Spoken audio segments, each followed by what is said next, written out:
38 BCS রিটেনের উৎপাদকের বিশ্লেষণের এই অঙ্কটা আসছে। তো এখানে 54x⁴ plus 27x³ a minus 16x minus 8a। তো এটাকে আমি উৎপাদকের বিশ্লেষণ করার সময় আমি এই যে x⁴ দেখে মনে হচ্ছিল যে এটাকে আমি ভাগশেষ প্রক্রিয়ায় উৎপাদকের বিশ্লেষণ করব। কিন্তু উৎপাদক বিশ্লেষণ করার সময় যে ব্যাপারটা মনে রাখতে হয় সেটা হচ্ছে যে প্রথমে দেখতে হয় পুরাটা রাশি থেকে কোনো কিছু কমন যায় কিনা।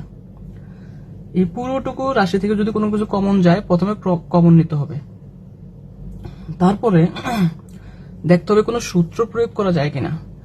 যদি সূত্র প্রয়োগ করা যায় ভালো করব, আর যদি সূত্র প্রয়োগ না যায় তারপরে আমরা দেখব যে এখানে যা আছে মানে এই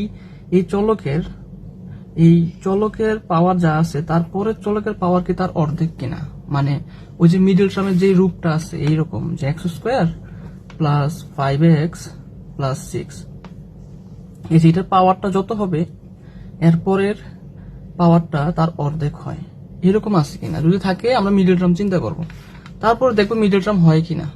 হইলে ভালো, না হইলে আমরা এরপরে চিন্তা করবো যে এটা ওই যে ভাগশেষ প্রক্রিয়ায় কিভাবে সমাধান করা যায়। কিন্তু আমি এটা দেখে একটা জিনিস বুঝছি যে এই দুইটা পদ থেকে আমি কমন নিতে পারি, আবার এই দুইটা পদ থেকে আমি কমন নিতে পারি আলাদাভাবে।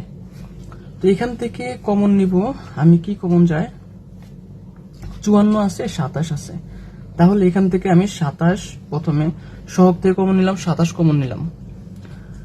আর এখানে x³ আছে, এখানে x⁴ আছে, তাহলে x³ কমন নেওয়া যায়। তাহলে থাকলো কি এখানে 54 কে 27 দিয়ে ভাগ করলে থাকে 2, আর x⁴ থেকে x³ নিয়ে নিলে থাকে x, আর এখান থেকে 27 নিয়ে নিলাম, x³ নিয়ে নিলাম, থাকলো a। তারপরে এখান থেকে কমন যায় হচ্ছে প্রথমে মাইনাস কমন নেব, এই যে মাইনাস কমন নেব। আর এই মানে সহগ 8 আর 16 থেকে এখান থেকে কমন যায় হচ্ছে 8 কমন নিলে এখানে থাকে 2, এই মাইনাসে প্লাস হয়ে গেল, আর এই মাইনাসে প্লাস হয়ে গেল। এই x এর x থাকলো, এই মাইনাসে প্লাস 8 চলে গেল, থাকলো a। অর্থাৎ এই যে 2x প্লাস a আর এই 2x প্লাস a মিলল।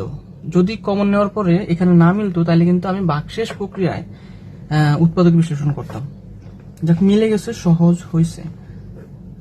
2x প্লাস a, অর্থাৎ এই দুইটা থেকে আমি আবার একটা কমন নিলাম, থাকলো হচ্ছে এখানে থাকে 27x³ মাইনাস 8। এখানে একটা ব্যাপার বলি যে এখানে চলকের মানে মুখ্য চলকের যেই পাওয়ারটা থাকে, সর্বোচ্চ চলক পাওয়ারটা থাকে, এই পাওয়ার যত হয় উৎপাদকে বিশ্লেষণ করলে ততগুলা উৎপাদক হয়। তো এখানে যেহেতু 4 আছে, অবশ্যই এটাকে ক্যালকুলেশন করলে আমরা 4টা উৎপাদকে বিশ্লেষণ পাবো, মানে 4টা ছোট ছোট রাশি পাবো।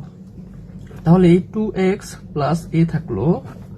এখানে আমি দেখে বুঝছি যে এটাকে যেহেতু 27 আছে লিখা যায় 3³ x³ আমি একটু ভাঙে লিখলাম, থাকুক, মানে 3 কে কিউব করলে 27 হয়। তাহলে 2x প্লাস a, আর এখানে আমি লিখতে পারি 3x³ মাইনাস 2³। তো এখানে হয়ে গেছে a³ মাইনাস b³। তো a³ মাইনাস b³ এর এখানে আমরা হচ্ছে নবম দশম শ্রেণীর বইয়ের মধ্যে 3.2 এর মধ্যে যে সূত্রগুলো আছে, ওখানে যে সূত্রের মধ্যে একবার শেষের দিকে একটা সূত্র আছে যে a³ প্লাস b³ আবার a³ মাইনাস b³। তো আমি যখন পড়াই ছাত্রদেরকে তখন বলি যে এই দুইটা সূত্র আমরা মনে রাখবো, যে এই দুইটা সূত্র হচ্ছে উৎপাদকে বিশ্লেষণ করার। তার মানে a³ প্লাস b³ এর সূত্রটা হচ্ছে এইরকম, a প্লাস b ইন্টু কিন্তু a² minus ab plus b²। আবার a³ মাইনাস b³ এর সূত্রটা হচ্ছে a minus b a² plus ab plus b²। তো এই যে আমি কেন এটাকে উৎপাদক বিশ্লেষণ করার সূত্র বলি, যে এইটাকে আমি যখন এই সূত্র আকারে লিখি তো দুইটা রাশির গুণফল আকারে পাই। তো উৎপাদক ব্যাপারটা হচ্ছে ওইটাই যে একটা বড় রাশিকে আমি এমন ভাবে ছোট ছোট রাশির গুণফল আকারে লিখবো যাতে এই বড় রাশির গুণ মানে উৎপাদকের বিশ্লেষণ বলা হয় ছোট ছোট রাশিগুলোকে। তো এইটাকে আমি একটু সূত্র করে নেই, 2x প্লাস a, আর এখানে a কিউব মাইনাস b কিউবের সূত্র করলে এই a মাইনাস b, তারপরে a স্কোয়ার, এখানে থার্ড ব্র্যাকেট দিই, a স্কোয়ার মানে 3x হোল স্কোয়ার।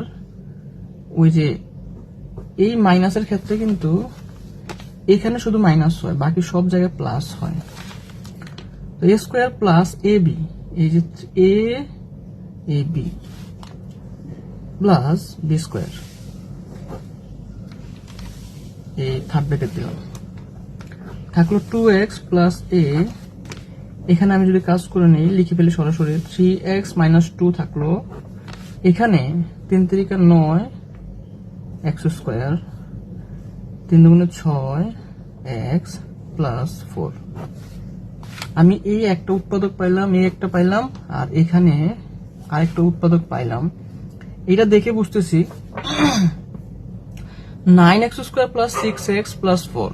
তো এইটাকে মিডল টার্ম করলে 4 নং 36, 6 নং হয় না, 3 12 36 হয় না। তাহলে মানে এটাকে মানে মিডল টার্ম করতে পারতেছি না, মানে এখানে কিন্তু যেহেতু স্কোয়ার আছে, এটাকে আমি কাজ করলে 2টা পাবো। এটাকে যেহেতু মিডল টার্ম করতে পারতেছি না, আমরা এখানে এটার উত্তর লিখে দিব। তাহলে